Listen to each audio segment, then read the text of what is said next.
Welcome back to your class. So നമ്മൾ ഇന്ന് എടുക്കാൻ പോകുന്നത് നമ്മുടെ MSc യൂണിവേഴ്സിറ്റിയിൽ വരുന്ന BCom 4th സെമ്മിൽ വരുന്ന that is principles of marketing എന്ന സബ്ജക്ട് പേപ്പറിലെ യൂണിറ്റ് 2 ആണ്, കൺസ്യൂമർ ബിഹേവിയർ ആണ്. ഓക്കെ, സോ നമ്മൾ already unit 1 introduction to marketing നമ്മൾ ഡിസ്കസ് ചെയ്തിട്ടുണ്ടായിരുന്നു. ഇനി നമുക്ക് ഇതിൽ വരുന്നതാണ് യൂണിറ്റ് 2 ആയിട്ടുള്ള കൺസ്യൂമർ ബിഹേവിയർ എന്ന് പറയുന്നത്. ഓക്കെ, സോ നമുക്ക് എന്താണ് നോക്കാം, എന്താണ് കൺസ്യൂമർ ബിഹേവിയർ നോക്കാം. ഓക്കെ, നമുക്കറിയാം consumer behaviour is the study of how individual groups or organization make decision about purchasing, using and disposing of goods, service, experience or ideas. Okay, അതായത് എന്താ, ഓരോ വ്യക്തികൾ എങ്ങനെയാണ് അല്ലെ, എങ്ങനെയാണ് എന്ത് ചെയ്യണത്, ആ ഒരു ഗുഡ്സിനെ പറ്റി അവർ ചിന്തിക്കുന്നത്. ഓക്കെ, എങ്ങനെയാണ് അവർ എന്ത് ചെയ്യണത്, അത് കൺസ്യൂം ചെയ്യണത്. ഓക്കെ, ഇങ്ങനെ എല്ലാം വരുന്ന ആ ഒരു പഠനത്തെ, ആ ഒരു സ്റ്റഡിയാണ് എന്ത് പറയുന്നത്, കൺസ്യൂമർ ബിഹേവിയർ കൊണ്ട് ഉദ്ദേശിക്കുന്നത്. ഓക്കെ, കൺസ്യൂമേഴ്സിൽ അവരുടെ മോട്ടിവേഷനോ അവരുടെ ആറ്റിറ്റ്യൂഡ് അവരുടെ പ്രിഫറൻസിലെ അവരുടെ ഡിസിഷൻ മേക്കിംഗ് ഇതെല്ലാം എന്താണ് നമുക്ക് ഏതിൽ പെടുത്താം, ദാറ്റ് ഈസ് കൺസ്യൂമർ ബിഹേവിയറിൽ പെടുത്താം. ഓക്കെ, ഇതിനാണ് എന്ത് പറയുന്നത്, കൺസ്യൂമർ ബിഹേവിയർ കൊണ്ട് ഉദ്ദേശിക്കുന്നത്. ഓക്കെ, ദാറ്റ് ഈസ് ഇതിന്റെ എക്സാമ്പിൾ പറയുകയാണെങ്കിൽ what they buy, why they buy, when they buy and where they buy and how they buy. Okay, ഇത്രയും വരുന്ന ഈ ഒരു കാര്യങ്ങളിലെ എങ്ങനെയാണ് അവർ വാങ്ങാതെ, എന്തുകൊണ്ട് അവർ വാങ്ങുന്നു, ഓക്കെ, എന്തിനാ അവർ വാങ്ങുന്നു, ഇങ്ങനെയുള്ള കാര്യങ്ങളുടെ ഒരു പഠനത്തെ, ഇങ്ങനെയുള്ള ഒരു കാര്യങ്ങളുടെ ഒരു സ്റ്റഡിയാണ് നമ്മൾ എന്ത് പറയുന്നത്, കൺസ്യൂമർ ബിഹേവിയർ കൊണ്ട് ഉദ്ദേശിക്കുന്നത്.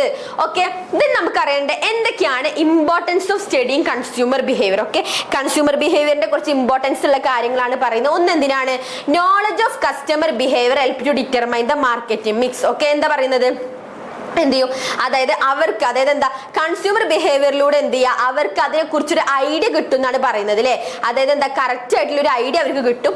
അതേപോലെ അവർക്ക് എന്ത് ചെയ്യാൻ പറ്റും, to access the customer action or reaction and also to meet the consumer preferences. Okay, and also it address special need, personalities and lifestyle of consumers and also it helps to identify the market segmentation. Okay, ഇതെല്ലാം നമുക്ക് എന്തിലൂടെ possible ആവുള്ളൂ, consumer ബിഹേവിയറിലൂടെ ഉള്ളൂ possible ആവാന്നാണ് പറയുന്നത്. Okay, then next topic ആയിട്ട് discuss ചെയ്യാനുള്ളതാണ് എന്ത്, determinants of consumer behaviour. Consumer behaviour എന്ന് പറയുന്നത് മൂന്നായിട്ടാണ് consider ചെയ്തിട്ടുള്ളത്. ഏതൊക്കെയാണ്, എക്കണോമിക് ഉണ്ട്, സോഷ്യോ കൾച്ചറൽ ഉണ്ട്, സൈക്കോളജിക്കൽ ഉണ്ട്. ഓക്കെ, അതിൽ ഫസ്റ്റ് വൺ ആയിട്ടുള്ളതാണ് എക്കണോമിക് ഫാക്ടർ എന്ന് പറയുന്നത്. ഓക്കെ, എക്കണോമിക് ഫാക്ടർ എന്ന് പറഞ്ഞാൽ എന്താണ്, ഒരു കൺസ്യൂമറിന്റെ കാര്യങ്ങൾ, അതായത് എന്താ, അവർക്ക് മാക്സിമം എന്ത് ചെയ്യാണ്, വാല്യൂ കിട്ടുക, അതായത് അവർ ഇതാക്കുന്ന ഓരോ യൂണിറ്റ് ഓഫ് മണി ആൻഡ് അവർ സ്പെൻഡ് ചെയ്യുന്നതിന് മാക്സിമം വാല്യൂ കിട്ടുന്നതിനെയാണ് പറയുന്നത് എക്കണോമിക് ഫാക്ടർ കൊണ്ട് ഉദ്ദേശിക്കുന്നത്. ഓക്കെ, അതിൽ അവരുടെ എന്തൊക്കെ പെടും, അവരുടെ ഇൻകം, ഫാമിലി ഇൻകം, ഇൻകം എക്സ്പെക്ടേഷന്, level of standard of living and consumer credit. Okay, ഇതൊക്കെ എക്കണോമിക് ഫാക്ടറിൽ പെടുട്ടോ. ഒന്നെന്താണ് അവരുടെ പേഴ്സണൽ ഇൻകം, അതേപോലെ അവരുടെ ഫാമിലി ഇൻകം, അവരുടെ ഫ്യൂച്ചർ ഇൻകം എക്സ്പെക്ടേഷന്, അവരുടെ consumer credit, standard of living. Okay, ഇതെല്ലാം എതിരി പെടുന്നതാണ്, ദാറ്റ് ഈസ് അവരുടെ ഫസ്റ്റ് വൺ ആയിട്ടുള്ള എക്കണോമിക് ഫാക്ടേഴ്സിൽ പെടുന്നാണ് പറയുന്നത്. Okay, and second one socio cultural factors ആണ്. ഓക്കെ, സോഷ്യോ കൾച്ചറൽ ഫാക്ടേഴ്സ് എന്ന് പറയുമ്പോൾ എന്താണ്, that is the individual consumers behaviour affected by group of individuals. Okay, ഇതിനാണ് എന്ത് പറയുന്നത്, സോഷ്യോ കൾച്ചറൽ ഫാക്ടേഴ്സ് എന്ന് പറഞ്ഞാൽ. ഓക്കെ, അതിൽ എന്തൊക്കെ പെടുക, reference group, opinion leaders, family consumers. Okay, ഇതെല്ലാം എന്ത് ചെയ്യുന്നുണ്ട്, സോഷ്യോ കൾച്ചർ അവരുടെ കൾച്ചറിനെ എന്ത് ചെയ്യുന്നുണ്ട്, ബാധിക്കുന്നുണ്ട് എന്ന് പറയുന്നുണ്ട്. ഓക്കെ, അതിൽ ഫസ്റ്റ് വൺ റെഫറൻസ് ഗ്രൂപ്പ് ആണ്. റെഫറൻസ് ഗ്രൂപ്പ് പറയുമ്പോൾ നമുക്കറിയാം സോഷ്യൽ, റിലീജിയസ്, പ്രൊഫഷണൽ ഗ്രൂപ്പ്, ഒരുപാട് അങ്ങനെയുള്ള ഗ്രൂപ്പുകൾ ഉണ്ട് അല്ലേ. അപ്പൊ അവർക്കൊക്കെ എന്താ, ഓരോ ഡിഫറെന്റ് ആയിട്ടുള്ള റിലീജിയൻസ്, ഇൻഡിവിജ്വൽസ് കാര്യങ്ങളൊക്കെ ആയിരിക്കും. ഓക്കെ, സോ ഇതെല്ലാം പരിഗണിച്ചിട്ടാണ് ഇത് പറയുന്നത്, റെഫറൻസ് ഗ്രൂപ്പിൽ പറയുന്നത്. ഓക്കെ, പിന്നീട് പറയുന്നതാണ് ഒപ്പീനിയൻ ലീഡേഴ്സ്. ഒപ്പീനിയൻ ലീഡേഴ്സ് എന്ന് പറഞ്ഞാൽ എന്താണ്, അതായത് ഒരു പേഴ്സൺ എന്ത് ചെയ്യാണ്, അവരുടെ ഗൈഡൻസും കാര്യങ്ങളും നോക്കി കാണുന്നതിനെയാണ് എന്ത് പറയുന്നത്, ഒപ്പീനിയൻ ലീഡർ എന്ന് പറയുന്നത്. ഓക്കെ, അതിൽ അവരുടെ ആറ്റിറ്റ്യൂഡും ആക്ഷനും ബിലീഫും കാര്യങ്ങളൊക്കെ നോക്കുന്നതിനെയാണ് എന്ത് പറയുന്നത്, ദാറ്റ് ഈസ് ഏത് പറയുന്നത്, ഒപ്പീനിയൻ ലീഡറിൽ പറയുന്നത്. പിന്നെ ഫാമിലിയാണ്. ഫാമിലി എന്ന് പറയുമ്പോൾ എന്താണ്, അതായത് എന്താ, കൺസ്യൂമർ പേഴ്സണാലിറ്റി ഇൻഫ്ലുവൻസ് ചെയ്തതും അതേപോലെ ഡിസിഷൻ മേക്കിംഗ് പ്രോസസ്സ് നോക്കുന്ന കാര്യങ്ങളൊക്കെയാണ് എന്ത് പറയുന്നത്, ഫാമിലിയിൽ ഉദ്ദേശിക്കുന്നത് എന്ന് പറയുന്നുണ്ട്. ഓക്കെ, പിന്നീട് പറയുന്നതാണ് എന്ത്, സോഷ്യൽ ക്ലാസ്. സോഷ്യൽ ക്ലാസ് എന്ന് പറയുമ്പോൾ എന്താണ്, ഒരു homogeneous division in society ആണ്, which families or individuals sharing the similar various lifestyle. Okay, അതുകൊണ്ട് ഉദ്ദേശിക്കുന്നതാണ് അവരുടെ സോഷ്യൽ ക്ലാസ് ഇവിടെ കൺസിഡർ ചെയ്യും. അതേപോലെ അവിടെ കൾച്ചർ, നമുക്കറിയാം ഓരോ കാര്യങ്ങൾക്കും ഓരോ സൊസൈറ്റി അഥവാ ഓരോ റിലീജിയനും ഓരോ ഡിഫറെന്റ് കൾച്ചർ ഹാബിറ്റ്സും കാര്യങ്ങളൊക്കെയാണ്. അപ്പൊ അതൊക്കെ നോക്കി കാണുന്നതിനെയാണ് എന്ത് പറയുന്നത്, ഏതിൽ പറയുന്നത്, that is socio economic, socio കൾച്ചറലിൽ പറയുന്നത്. Okay, and the third one psychological factor ആണ്. ഓക്കെ, സൈക്കോളജിക്കൽ ഫാക്ടർ എന്ന് പറഞ്ഞാൽ എന്താ, അതായത് അതിൽ അതിലെന്തൊക്കെ പെടും? അവരുടെ മോട്ടിവേഷന്, അതേപോലെ പെർസെപ്ഷൻ, ലേണിംഗ്, ആറ്റിറ്റ്യൂഡ്, പേഴ്സണാലിറ്റി, ഇതെല്ലാം പെടുന്ന ഒന്നാണ് എന്ത്? സൈക്കോളജിക്കൽ ഫാക്ടർ എന്ന് പറയുന്നത്. ഓക്കെ, അതിൽ ഫസ്റ്റ് വൺ അവരുടെ മോട്ടിവേഷൻ ആണ് അല്ലെ. നമുക്കറിയാം മോട്ടിവേഷൻ ആണ് ഒരു ഡ്രൈവിംഗ് ഫോഴ്സ് ആണ് അല്ലെ. നമുക്ക് ഒരാളെ അവരുടെ എന്ത് ചെയ്യണം, അവരുടെ ആക്ഷനിലേക്ക് കമ്പൽ ചെയ്യാനും അവർക്കൊരു പ്രചോദനം കൊടുക്കാനൊക്കെ ഹെൽപ്പ് ചെയ്യുന്ന ഒന്നാണ് എന്ത് പറയുന്നത്? മോട്ടിവേഷൻ കൊണ്ട് ഉദ്ദേശിക്കുന്നത്. ഓക്കെ, പിന്നീട് പറയുന്നത് പെർസെപ്ഷൻ ആണ്. പെർസെപ്ഷനും എന്താണ്? കൺസ്യൂമർ ബിഹേവിയറിനെ ഇൻഫ്ലുവൻസ് ചെയ്യുന്ന ഒരു ഫാക്ടർ ആണെന്ന് പറയാം. Consumer act or react on basis of his or her perception അല്ലെ. പെർസെപ്ഷൻ എന്ന് പറയുമ്പോൾ എന്താണ്? അതിൽ എന്തൊക്കെ പെടും? They are received by their individual or interpret him and translate into a response. Okay, so perception എന്ന് പറയുമ്പോൾ അവരെന്താണ് നോക്കി കാണുന്നത്, ആ ഡീല്, ആ ഒരു ഇതിനെയാണ് എന്ത് പറയുന്നത്? പെർസെപ്ഷൻ കൊണ്ട് ഉദ്ദേശിക്കുന്നത്. ഓക്കെ, പിന്നീട് പറയുന്നതാണ് ലേണിംഗ്. ഓക്കെ, ലേണിംഗ് എന്ന് പറഞ്ഞാൽ എന്താ? Learning also significantly affect the consumer behaviour. Learning is a process by a consumer acquire purchase and consumption knowledge. Okay, അതായത് എന്താ? അവരുടെ എക്സ്പീരിയൻസ് അനുസരിച്ചിട്ടോ അവരുടെ പർച്ചേസ് ആൻഡ് കൺസംഷൻ അനുസരിച്ചിട്ടോ അവരൊരു കാര്യത്തെ നോക്കി കാണുന്ന രീതി, അല്ലെങ്കിൽ അവർ ആ കാര്യത്തെ നോക്കുന്ന ആ രീതിയാണ് എന്ത് പറയുന്നത്? ലേണിംഗ് കൊണ്ട് ഉദ്ദേശിക്കുന്നത്. And the next one attitude ആണ്. ഓക്കെ, ആറ്റിറ്റ്യൂഡ് എന്ന് പറയുമ്പോൾ എന്താ? അവരുടെ ഫേവറബിൾ ആൻഡ് അൺഫേവറബിൾ ആയിട്ടുള്ള ഒബ്ജക്റ്റുകളെയാണ് എന്ത് പറയുന്നത്? ആറ്റിറ്റ്യൂഡ് എന്ന് പറയുന്നത്. ഓക്കെ, അവരുടെ എക്സ്പീരിയൻസ്, അവർ ചേഞ്ച് ചെയ്യാനുള്ള ആറ്റിറ്റ്യൂഡിലെ അവരുടെ ആ ഒരു ആറ്റിറ്റ്യൂഡ് രീതികളെയാണ് എന്ത് പറയുന്നത്? അതിൽ ആറ്റിറ്റ്യൂഡിൽ പെടുന്നത്. പിന്നീട് പറയുന്നതാണ് പേഴ്സണാലിറ്റി. ഓക്കെ, പേഴ്സണാലിറ്റി എന്ന് പറയുമ്പോൾ എന്താ?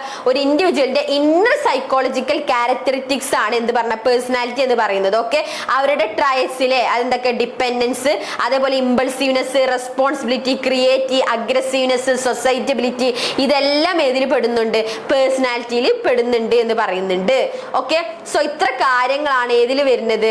മെയിൻ ആയിട്ട് നമ്മളെ സോഷ്യോ എക്കണോമിക് ഫാക്ടേഴ്സിലായി നമുക്ക് കൺസിഡർ ചെയ്യാനുള്ളത്. ഓക്കെ, ദെൻ നെക്സ്റ്റ് ടോപ്പിക് ആയിട്ട് നമുക്ക് ഇതിൽ ഡിസ്കസ് ചെയ്യാനുള്ളതാണ് എന്ത്? Participants in consumer buying process. Okay, ഏതൊക്കെ പാർട്ടിസിപ്പൻസ് ആണ് ഒരു കൺസ്യൂമർ ബൈയിങ് പ്രോസസ്സിൽ ഉണ്ടാവുക?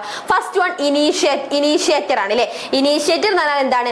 അവരുടെ ഐഡിയ കൊടുക്കുന്ന ആള്, ഒരു പർട്ടിക്കുലർ പ്രൊഡക്റ്റിനെ കുറിച്ച് ഐഡിയ കൊടുക്കുന്ന ആളിനെയാണ് നമ്മൾ എന്ത് പറയുന്നത്? ഇനീഷ്യേറ്റർ എന്ന് പറയുന്നത്. പിന്നീട് പറയുന്ന ആളാണ് ഇൻഫ്ലുവൻസർ. ഇൻഫ്ലുവൻസർ എന്ന് പറയുമ്പോൾ എന്താണ്? ഒരുപാട് അല്ലെ, അതായത് എന്താണ്? ആ ഒരു കാര്യത്തെ പറ്റി ഒരുപാട് ഇൻഫോർമേഷൻസ് തരുന്ന ഒരു വ്യക്തി, അങ്ങനെയുള്ള രീതിയിൽ പറയുന്നതാണ് ഇൻഫ്ലുവൻസർ. പിന്നെ ഡിസൈഡർ അല്ലെ, അൾട്ടിമേറ്റ് ഡിസൈഡ് ചെയ്യുന്ന ഒരു പർട്ടിക്കുലർ പ്രൊഡക്റ്റിനെ കുറിച്ച് അൾട്ടിമേറ്റ് ഡിസൈഡ് ചെയ്യപ്പെടുന്ന വ്യക്തിയാണ് ഡിസൈഡർ. ദെൻ ബയ്യർ ഉണ്ട്, യൂസർ ഉണ്ട്. ഓക്കെ, സോ ആരൊക്കെയായിരുന്നു? Initiator, influencer, decider, buyer, user. Okay, so ഇത്രയും കാര്യങ്ങളാണ് ഏതിൽ വരുന്നത്? കൺസ്യൂമർ ബൈയിങ് പ്രോസസ്സിൽ മെയിൻ ആയിട്ട് വരുന്നത്. ഓക്കെ, ദെൻ നമുക്ക് നെക്സ്റ്റ് നോക്കാനുള്ളതാണ് കൺസ്യൂമർ ബൈയിങ് പ്രോസസ്സിന്റെ സ്റ്റേജസ്. ഓക്കെ, ഇമ്പോർട്ടന്റ് ആണ്. സ്റ്റേജസ് എപ്പോഴും ചോദിക്കാറുണ്ട്. എന്തൊക്കെ സ്റ്റേജസ് അറിയണേ?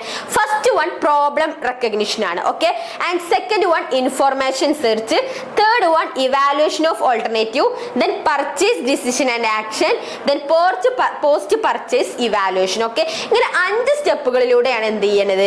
കൺസ്യൂമർ ഡിസിഷൻ പ്രോസസ്സ് പോകുന്നത്. ഓക്കെ, ഫസ്റ്റ് വൺ എന്താ? പ്രോബ്ലം റെക്കഗ്നിഷൻ ആണ്. ഓക്കെ, നമുക്കറിയാം ഫസ്റ്റ് സ്റ്റേജ് എന്ന് പറഞ്ഞാൽ എന്താണ്? നമ്മളൊരു പ്രോബ്ലത്തിനെ കുറിച്ച് ഡിസൈഡ് ചെയ്യപ്പെടുന്നതിനാണ് എന്ത് പറയുന്നത്? പ്രോബ്ലം റെക്കഗ്നിഷൻ ഡിസിഷൻ എന്ന് ഉദ്ദേശിക്കുന്നത്. ഓക്കെ, കൺസ്യൂമർ എന്താണ്? അവരെന്ത് ചെയ്യണം? അതിനെ കുറിച്ചിട്ടില്ലേ അവരുടെ ആക്ച്വൽ സൈസ്, അവരുടെ ആക്ച്വൽ ഇതായിട്ടുള്ള എന്ത് കാരണം എന്നുള്ളത് റെക്കഗ്നൈസ് ചെയ്യുക, അവരുടെ പുതിയ ഐഡിയാസ് സ്റ്റേറ്റ് ചെയ്യാനൊക്കെ വേണ്ടി ഇതാക്കുന്നതാണ് എന്ത് പറയുന്നത്? ദാറ്റ് ഈസ് പ്രോബ്ലം റെക്കഗ്നിഷൻ കൊണ്ട് ഉദ്ദേശിക്കുന്നത്. And second one consumer search ആണ്, ദാറ്റ് ഈസ് ഇൻഫോർമേഷൻ സെർച്ച് ആണ്. ഓക്കെ, ഇൻഫോർമേഷൻ സെർച്ച് എന്ന് പറയുമ്പോൾ എന്തൊക്കെ വരും? അവരുടെ കൺസ്യൂമേഴ്സ് അവർക്ക് വേണ്ട ഇൻഫോർമേഷൻസും കാര്യങ്ങളൊക്കെ ഗ്യാദർ ചെയ്തിട്ടില്ലേ അതിനൊരു ഓൾട്ടർനേറ്റീവ് പ്രോബ്ലം സൊല്യൂഷൻ കണ്ടുപിടിക്കുന്നതിനെയാണ് എന്ത് പറയുന്നത്? ഇൻഫോർമേഷൻ സെർച്ചിൽ പറയുന്നത്. Okay, then evaluation of alternatives. Okay, എന്താണ്? അവർക്ക് വരുന്ന എല്ലാ ഓൾട്ടർനേറ്റീവ്സുകളെയും ഇവാലുവേറ്റ് ചെയ്യപ്പെടുക എന്നാണ് പറയുന്നത്. ദെൻ നെക്സ്റ്റ് എന്താ? Purchase decision and action. Okay, അതായത് എന്താണ്? ആ ഓൾട്ടർനേറ്റീവ് ഇവാലുവേഷൻ സ്റ്റേജസിനെ കുറിച്ച് സെർച്ച് ചെയ്യുകയും അതെന്ത് ചെയ്യാണ്? പിന്നീട് ഒരു പർച്ചേസ് ഡിസിഷനിലേക്ക് ആക്ട് ചെയ്യപ്പെടുകയും ചെയ്യുന്നതിനെയാണ് എന്ത് പറയുന്നത്? പർച്ചേസ് ഡിസിഷൻ ആൻഡ് ആക്ഷൻ എന്ന് പറയുന്നത്. ആൻഡ് അറ്റ് ലാസ്റ്റ് വൺ ആണ് എന്ത് പറയുന്നത്? പോസ്റ്റ് പർച്ചേസ് ഇവാലുവേഷൻ എന്ന് പറയുന്നത്. അവരുടെ സാറ്റിസ്ഫിക്കേഷൻ ആൻഡ് ഡിസാറ്റിസ്ഫിക്കേഷൻ ലെവൽ നോക്കുന്നതിനാണ് എന്ത് പറയുന്നത്? പോസ്റ്റ് പർച്ചേസ് ഇവാലുവേഷൻ എന്ന് പറയുന്നത്. ഓക്കെ, സോ ഇതാണ് ഏതിൽ പറയുന്നത് നമ്മൾ കൺസ്യൂമർ ബൈയിങ് പ്രോസസ്സിന്റെ സ്റ്റേജ് ആയിട്ട് നമുക്ക് ഡിസ്കസ് ചെയ്യാനുള്ളത്. ഓക്കെ, ആൻഡ് ദ നെക്സ്റ്റ് ഒരു ടോപ്പിക് ആയിട്ട് വരുന്നതാണ് ബൈയിങ് മോട്ടീവ്സ് എന്ന് പറയുന്നത്. ബൈയിങ് മോട്ടീവ്സ് എന്ന് പറഞ്ഞാൽ എന്താ? That influence a consumer to buy a particular product. ഒരു പർട്ടിക്കുലർ പ്രൊഡക്റ്റ് വാങ്ങാൻ വേണ്ടി കൺസ്യൂമേഴ്സിനെ ഇൻഫ്ലുവൻസ് ചെയ്യുന്ന ആ ഒരു കാര്യങ്ങളെയാണ് എന്ത് പറയുന്നത്? ബൈയിങ് മോട്ടീവ്സ് എന്ന് പറയുന്നത്. ഓക്കെ, ഈ ബൈയിങ് മോട്ടീവ്സ് കുറച്ച് ടൈപ്പുകളായിട്ട് തരംതിരിച്ചിട്ടുണ്ട്. First one inherent buying motives ഉണ്ട്, ലേൺഡ് ബൈയിങ് മോട്ടീവ്സ് ഉണ്ട്, emotional buying motives, rational buying motives ഉണ്ട്, psychological buying motives and social buying motives എന്ന് പറയും. ഓക്കെ, ഇൻഹെറന്റ് എന്ന് പറയുമ്പോൾ എന്താണ്? അതായത് അവരുടെ ബേസിക് നീഡ്സിൽ നിന്ന് വരുന്നതിനെയാണ് എന്ത് പറയുന്നത്? ഇൻഹെറന്റ് ബൈയിങ് മോട്ടീവ്സ് എന്ന് പറയുന്നത്. ഓക്കെ, അവിടെ സേഫ്റ്റി, കംഫർട്ട്, സെക്സ് ഇങ്ങനെയുള്ള കാര്യങ്ങളൊക്കെയാണ് ഏതിൽ വരുന്നത്? ഇങ്ങനെയുള്ള സാറ്റിസ്ഫിക്കേഷൻ ലെവലാണ് ഏതിൽ വരുന്നത്? ഇൻഹെറന്റ് ബൈയിങ് മോട്ടീവ്സിൽ വരുന്നത്. Then second one learned buying motifs ആണ്. ഓക്കെ, ലേൺഡ് ബൈയിങ് മോട്ടീവ്സ് പറയുമ്പോൾ എന്താണ്? അതായത് കസ്റ്റമർ അക്വയർ ചെയ്യുന്നത് അല്ലെ, അവരുടെ എൻവയോൺമെന്റിൽ നിന്ന് അവർ വളരുന്നതിനനുസരിച്ചും അവർ അക്വയർ ചെയ്യുന്ന കാര്യങ്ങൾ അല്ലെ, അവിടെ social status, acceptance, economic political achievements ഇങ്ങനെയുള്ള കാര്യങ്ങളൊക്കെ വരുന്നതിനാണ് എന്ത് പറയുന്നത്? ലേൺഡ് ബൈയിങ് മോട്ടീവ് എന്ന് പറയുന്നത്. Okay, then emotional buying motive ആണ്. ഇമോഷണൽ ബൈയിങ് മോട്ടീവ് എന്ന് പറഞ്ഞാൽ എന്താ? അവിടെ അഫക്റ്റ് ചെയ്യുന്ന അവരുടെ ഫീലിങ്സ്, ഓക്കെ, അവിടെ അങ്ങനെയുള്ള കാര്യങ്ങളൊക്കെയാണ് ഏതിൽ വരുന്നത്? ഇമോഷണൽ ബൈയിങ് മോട്ടീവിൽ വരുന്നത്. ഓക്കെ, പിന്നീട് വരുന്നതാണ് rational buying motive. Okay, rational buying motive എന്ന് പറഞ്ഞാൽ അവിടെ ലോജിക്, ജസ്റ്റിഫിക്കേഷൻ ഇങ്ങനെയുള്ള കാര്യങ്ങളൊക്കെയാണ് ഏതിൽ വരുന്നത്? റാഷണൽ ബൈയിങ് മോട്ടീവിൽ വരുന്നത്. Okay, then next psychological buying motive ആണ്. അവരുടെ പേഴ്സണൽ ഫീലിങ്സ്, ഓക്കെ, അവരുടെ മോട്ടീവ്, അവരുടെ ഇമ്പൾസ്, അവരുടെ ഹാബിറ്റ്, ഓക്കെ, അവരുടെ ഹാബിറ്റ് ആൻഡ് ഡ്രൈവ്സ് ഇതൊക്കെ ഇതിലാണ് വരുന്നത്. അതായത് സൈക്കോളജിക്കൽ ബൈയിങ് മോട്ടീവ്സിലാണ് വരുന്നത്. ഓക്കെ, സോ ഇത്ര കാര്യങ്ങളാണ് മെയിൻലി ഏതിൽ വരുന്നത്? നമ്മളെ ബൈയിങ് മോട്ടീവ്സിൽ നമുക്ക് ഡിസ്കസ് ചെയ്യാനുള്ളത്. ഓക്കെ, ദെൻ നെക്സ്റ്റ് നമുക്ക് ഇതിലൊരു തിയറി ആണ് പഠിക്കേണ്ടത്. മെയിൻ ആയിട്ട് വരുന്ന ഒരു തിയറി ആണ് നമുക്ക് ഇതിൽ പഠിക്കാനുള്ളത്. തിയറി എന്ന് പറയുന്നത് ഫൈനൽ ആയിട്ട് ലാസ്റ്റ് ആയിട്ട് വരുന്നതാണ് ഇത് ഫ്രൂട്ട്സ് തിയറി ഓഫ് മോട്ടിവേഷൻ എന്ന് പറയും. ഓക്കെ, ഫ്രൂട്ട് തിയറി എന്ന് പറഞ്ഞാൽ എന്താണ്? മോട്ടിവേറ്റേഴ്സ് എന്ന് പറഞ്ഞാൽ മാർക്കറ്റേഴ്സിന് ഒരു പെർസസീവ് ക്യാമ്പയിനുകൾ അല്ലെ, അവിടെ ലോജിക്ക് അനുസരിച്ച് അവരുടെ സൈക്കോളജിക്കൽ നീഡ് അനുസരിച്ച് കൊടുക്കുന്ന ഒരു ഇതാണ് ഇത് അവർ ക്രിയേറ്റ് ചെയ്യുന്നതിനെയാണ് എന്ത് പറയുന്നത്? ഫ്രൂട്ട് തിയറി ഓഫ് മോട്ടിവേഷൻ എന്ന് പറയുന്നത്. ഓക്കെ, ഫ്രൂട്ട് തിയറിന്റെ കമ്പോണൻസ് ആയിട്ട് ഇവിടെ പറയുന്നുണ്ട്. First one the id. ഇത് പറയുമ്പോൾ ഇൻസിസ്റ്റനൽ ഡിസയർ എന്നാണ് നമ്മൾ പറയാം. ഓക്കെ, ഈദ് എന്ന് പറയുമ്പോൾ ഒരു സൈക്കിക് എനർജി ആണ് ഈദ് എന്ന് പറയുന്നത്. അതായത് ഒരു ഇമ്മീഡിയറ്റ് ആയിട്ടുള്ള ഒരു ഇൻസ്ട്രക്ഷണൽ നീഡിനെയാണ് എന്ത് പറയുന്നത്? ഈദ് കൊണ്ട് ഉദ്ദേശിക്കുന്നത്. ഓക്കെ, ഒരു പ്ലഷർ പ്രിൻസിപ്പിൾ എന്നൊക്കെ നമുക്ക് വേണം. ഓക്കെ, നമ്മളൊരു അൺകോൺഷ്യസ് പാർട്ട് ഓഫ് മൈൻഡിൽ നമ്മൾ നോക്കുന്ന കാര്യങ്ങൾ, നമ്മൾ ആഗ്രഹിക്കുന്ന കാര്യങ്ങളിലെ അങ്ങനെയുള്ള കാര്യങ്ങളൊക്കെയാണ് എന്ത് പറയുന്നത്? ദാറ്റ് ഈസ് ഈദ് കൊണ്ട് ഉദ്ദേശിക്കുന്നത്. ഓക്കെ, ഇപ്പൊ നമുക്ക് എക്സാമ്പിൾ പറയുകയാണെങ്കിൽ എന്താണ്? Eating an entire cake because it look delicious. അപ്പൊ ഒരു കേക്ക് കാണുമ്പോൾ നമ്മൾ കരുതുന്നത് ഫുൾ ആയിട്ട് നമുക്ക് കഴിക്കാൻ തോന്നൂലേ? അതാണ് എന്ത് പറയുന്നത്? എക്സാമ്പിൾ ആയിട്ട് ഈദിൽ പറയുന്നത്. ഓക്കെ, പിന്നീട് പറയുന്നത് ഈഗോ ആണ്. ഓക്കെ, ഈഗോയിൽ ഉദ്ദേശിക്കുന്നത് എന്താണ്? അതായത് നമ്മൾ എന്ത് ചെയ്യാണ്?